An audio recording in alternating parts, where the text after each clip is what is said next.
तो यार प्रॉमिस के अकॉर्डिंग मैं आप सभी के लिए एक और जोशवा ले आया हूं, क्योंकि मैंने आप सभी से वादा किया था कि अगर आप पिछली वीडियो में बढ़ बढ़ के लाइक और कमेंट करेंगे तो मैं फौरन से जोशवा ले आऊंगा। तो जैसे कि मैंने कहा और प्रॉमिस किया उसके अकॉर्डिंग ही ऑन कैमरा में आज आप सभी के लिए एक और जोशवा ले आया हूं। अगर आप लोग चाहते हैं कि मैं जल्द से जल्द नेक्स्ट वीडियो भी लाऊं तो इस वीडियो पर भी जितने ज्यादा लाइक और कमेंट कर सकते हैं कर दो मेरे भाई लोगों। और इसी वजह से ये वीडियो थोड़ी सी लंबी भी होगी, और अगर आप लोग चाहते हैं कि नेक्स्ट वीडियो और भी लंबी आए तो जाकर मेरे सेकंड चैनल को भी सब्सक्राइब कर दो। इसके लिंक को मैंने कमेंट में पिन किया होगा, आप लोग जाकर एक क्लिक से एक्सेस कर सकते हैं।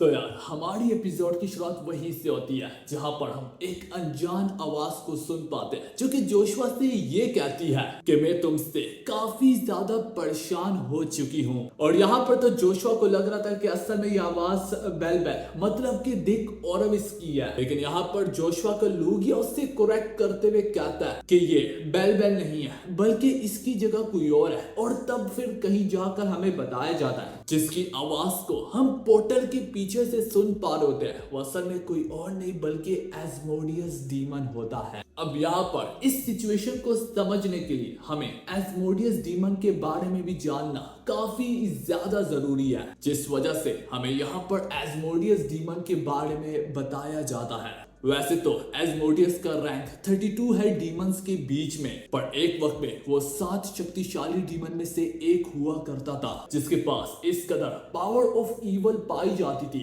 कि यहाँ तक दूसरे डीमंस भी उसके आगे घुटने टेक देते थे। उससे लोग पुकारते थे एस्मोडियस, और उसका लालच उसकी सोच से भी ज्यादा बढ़कर था। उसे खुद भी नहीं पता था कि वो अपने लालच की आग में ही मारा चलता जा रहा है। वो ह्यूमंस और एल्फ्स को लेके इस कदर ऑब्सेस्ड हो गया था कि वो उनको मुक्ति देने के बजाय उन पर हुकूमत करने का सोचा करता था। उसने अपने इवल मैजिक को मिडिल अर्थ के हर एक एक कोने में बरसा दिया ताकि वो उन पर हुकूमत कर सके। जो भी उसकी बात मानता था वो उसे बदले में ताकत और पैसा दिया करता था। और ऐसा करते करते यहाँ तक इसने इंसानी दुनिया में हुकूमत बना भी ली, पर ऐसा तो सिर्फ उसने और मैंने सोचा था। उसकी लालच ने यहाँ तक भी रुकने से इनकार किया। उसकी ईगो ने अभी भी उसके आगे घुटने नहीं टेके थे, जिस वजह से उसने सोचा कि वो अब हेवन पे भी अपनी हुकूमत बनाना चाहेगा। उसने हेवन को भी करप्ट करना चाहा कि आखिर में उसका सामना किसी और से नहीं बल्कि one of the 7 archangel Rafale से पड़ गया।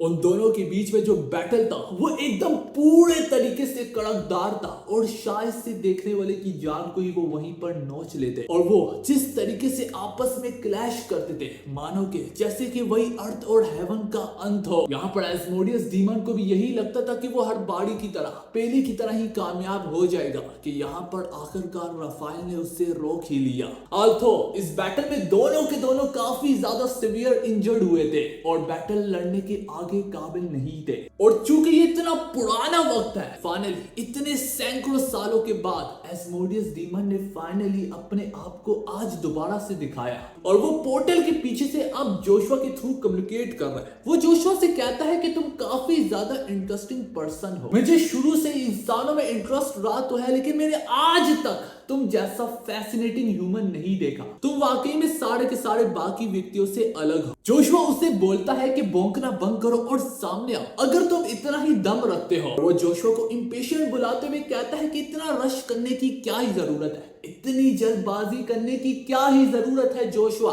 क्योंकि अब तो हमारी मुलाकात होती रहेगी। मैं आगे तुमसे कहीं बार मिलूंगा भी, पर फिलहाल के लिए मैंने तुमसे एक टेम्पररी मुलाकात करना चाहा, तुम्हें अपनी आवाज सुनाना चाहा और तुमसे बात करने का मेरा काफी मन चाहा, जिस वजह से मैंने तुम्हें अपनी आवाज सुना दी। पर फिलहाल मुझे जाना पड़ेगा जोशुआ सेंडर। मैं तुमसे दोबारा मिलूंगा, पर अगली बार जब मैं मिलूंगा मैं तुम्हारे मुंह से तुम्हारा नाम सुनना चाहूंगा। ये बोलते हुए वो यहाँ तक डिक ओरेविस के जिस्म को भी बाहर फेंकते हुए कहता है कि जोशुआ मुझे तुम पसंद आए हो और इस वजह से मैं तुम्हें इसका जिस्म देता हूँ, डिक ओरेविस का जिस्म। ये बॉडी पाना मेरे लिए काफी ज्यादा मुश्किल था, पर ये तुम्हारा इनाम है जोशुआ, तुमने मेरे दिल को जीत लिया। इनडायरेक्टली वो जोशुआ पे भी अपनी हुकूमत अब बनाना चाहता है और वो देखना चाहता है कि जोशुआ कैसे रिएक्ट करेगा। और इसी वजह से जोशुआ के पैरों तले जमीन खिसक जाती है। जोशुआ चाहे भले ही पावर के मामले में एस्मोडियस डीमन को टक्कर दे ही दे, लेकिन जोशुआ मेंटली तैयार नहीं होता। जोशुआ के पैरों तले जमीन खिसक जाती है जिस तरीके से एस्मोडियस डीमन डील करता है। यहां से एस्मोडियस डीमन जाते हुए कहता है कि मुझे तुम्हारा इंतजार रहेगा तुमसे दोबारा मिलने के लिए। डेमोनिक वेपन के विजेता, नाउ डेमोनिक वेपन के विजेता वो यहाँ पर जोशुआ की स्पेयर से जहमत होकर बोल रहा है। जोशुआ उसे रोकने की कोशिश तो करने का सोच रहे होते कि अचानक से जोशुआ की दुनिया में, इस हेल में जो कि 8 नंबर की इंफिनिटी हेल मानी जाती है, इसके बीच में एक क्रैक सा आ जाता है और अब धीरे धीरे करके ये हेल टूट जाती है क्योंकि वापस से इस दुनिया को और जोशुआ की दुनिया को मिला डालती है। और जिन व्यक्तियों ने इस जोशुआ की हेल को तोड़ा होता है वो कोई और नहीं बल्कि 5th ड्यूक के साथ ही साथ काउंट एरी मौजूद होता है। नाउ काउंट एरी बढ़वे को तो आप में से सारे के सारे लोग जानते होंगे, मैंने कितनी बार इसे एक्सप्लेन भी किया है, इससे ये बार बार आ जाता है, मुझे देख के बहुत गुस्सा आता है। पर काउंट एरी आया तो आया ही सही, लेकिन जोशुआ को एक चीज ट्रबल कर रही है कि 5th ड्यूक यहां पर क्या कर रहा है। तो इस वक्त जितनी नफरत मैं काउंट एरी से करता हूं, वैसे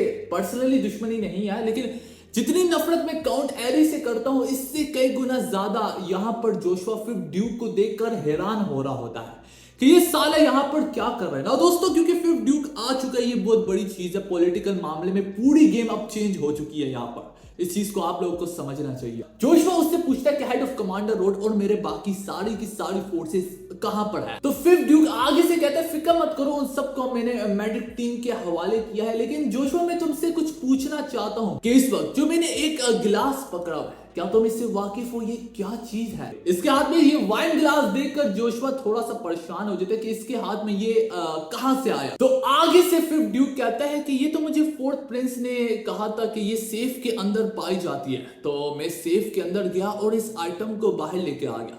दोस्तों ये एक होली ग्रेल है, वही होली ग्रेल जिसको जोशुआ कब से रिट्रीव करना चाह रहे, लेकिन उसे अंदर जाने की परमिशन नहीं है क्योंकि जोशुआ का इतनी पॉलिटिक्स पावर नहीं है कि वो बिना एम्परर मार्कस की परमिशन के उसके अंदर जा पाए। ये 5th ड्यूक है जिसकी पॉलिटिक्स पावर बहुत ज्यादा है, जिस वजह से वो जाकर अंदर से ले आया। वो बोलता है कि सारी की सारी पहेली को सुलझाने के लिए मुझे 4th प्रिंस ने होली ग्रेल को रिट्रीव करने का कहा। और वो बोलता है कि हैरानगी की तो बात यह है कि मैं जब तुम्हारे करीब इस होली ग्रेल को लाया हूं तो ये लाल हो गई है। इसी के साथ यहाँ पर ड्यूक एक पॉइंट रेस करता है कि सुनने में तो आया था कि होली ग्रेल अपने रंग को बदल देती है जब तुम उसे किसी डिमोनिक पर्सन के करीब लेके जाओ। इनफैक्ट ये तुम्हारे करीब आकर रंग बदल ली है, तो इसका मतलब तुम डिमोनिक पावर का इस्तेमाल करते हो। ये देखकर जोशुआ के पसीने छूटने लगते हैं क्योंकि अब जोशुआ पूरे तरीके से गिरा गया है। जब जोशुआ यहां पर उसके खिलाफ अपनी इंफिनिटी हेल में लड़ रहा था तो पीछे 4th प्रिंस अपने प्लानिंग बना रहा था कि वो जोशुआ को कैसे फंसा सकता है। तो उसने यहां पर 5th ड्यूक को बुलाया और साथ में उसके हाथ में होली ग्रेल पकड़ा दी। तो यहां पर 4th प्रिंस अपने दिमाग का इस्तेमाल कर रहा है, अपनी पॉलिटिक पावर का इस्तेमाल कर रहा है जोशुआ को फंसाने के लिए। जोशुआ सोचता है कि होली ग्रेल की पावर वाकई में कितनी ज्यादा अमेजिंग है, इसने इसी पावर का इस्तेमाल करके मेरी इंफिनिटी हेल को भी तोड़ दिया और उसे वापस से इस दुनिया के साथ कनेक्ट कर डाला। और अब जोशुआ को समझ में आने लगती है कि प्रिंसेस लिलिथ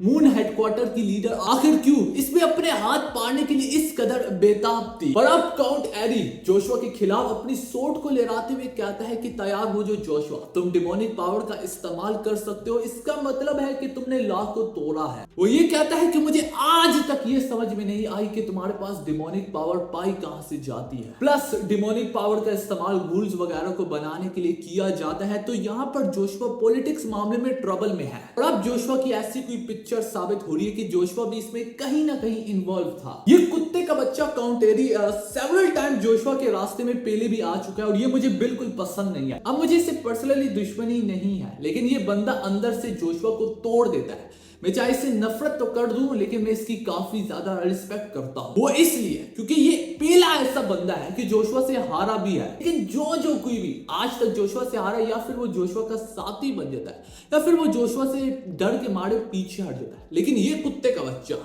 ये जोशुआ से हर बारी पे आगे आके लड़ता है और हर बारी पे जोशुआ को अंदर से तोड़ भी देता है। खैर, जोशुआ उसके खिलाफ अपनी बिजली को बरसाता है, लेकिन काउंट एरी आसानी से जोशुआ के इस वार को डिफ्लेक्ट करते हुए जोशुआ पे वार करने के लिए आगे टूट आता है। वो जोशुआ को बोलता है कि मैं मरता चला जा रहा हूं जोशुआ, माय लव, मैं तुमसे कितना प्यार करता हूं, ये बात तुम्हें मालूम नहीं है। नहीं, आज वो ये जोशुआ को पसंद करता है। ये कहीं ना कहीं थोड़ा बहुत गे भी है, मैं पहले बता दूं। है, जोशुआ और काउंट एरी के बीच में वार टकराते हैं और इस तरीके से हर तरफ तबाही होने लगती है, इसके लिए कोई शब्द नहीं है। जोशुआ रियलाइज कर देता है कि काउंट एरी पहले से ज्यादा स्ट्रॉन्ग हो चुका है और अब यहां तक वो जोशुआ के वार को भी अब आसानी से ब्लॉक कर पा रहा है। काउंट एरी यहां पर सेवरल वार्ड्स को बरसाता है जोशुआ के खिलाफ। जोशुआ उन्हें बड़ी मुश्किलों से ब्लॉक कर लेता है। इसके बाद जोशुआ गुस्से में बहते हुए फोरस से अपनी स्पीड को ले आता है, लेकिन वो अचानक से जोशुआ के वार को ऐसे डॉज करता है जैसे कि जोशुआ की वार की वैल्यू उसके आगे कुछ होती ही नहीं है। और इसके बाद जोशुआ जैसे जैसे करके अपने वार को दोबारा से उसके खिलाफ बरसाने लगता है कि फिफ्थ ड्यूक आसानी से जोशुआ के वार को रोक लेता है, उसे डिफ्लेक्ट करके जमीन के बल दे मारता है और ऐसा करते हुए वो जोशुआ और काउंट एरी दोनों को रोक लेता है। दोस्तों, अब यहां पर कहानी पूरे तरीके से बदलने वाली है। पहली चीज, हमें एस्मोडियस डीमन को लेकर कुछ ना कुछ समझना पड़ेगा। दूसरी चीज, हमें आर्कएंजल्स के बारे में फिर से बताया जा रहा है और ये चीज फाइनली हमें रिवील की जाएगी कि जोशुआ की पावर आखिर कैसे काम करती है। आखिर इतने चैप्टर्स को एक्सप्लेन करने के बाद हम फाइनली आगे चल के जोशुआ की पावर्स को अब करीबी से जानने वाले। बहरहाल फिलहाल इसी के साथ ये वाली एपिसोड यहां पर एंड होती है।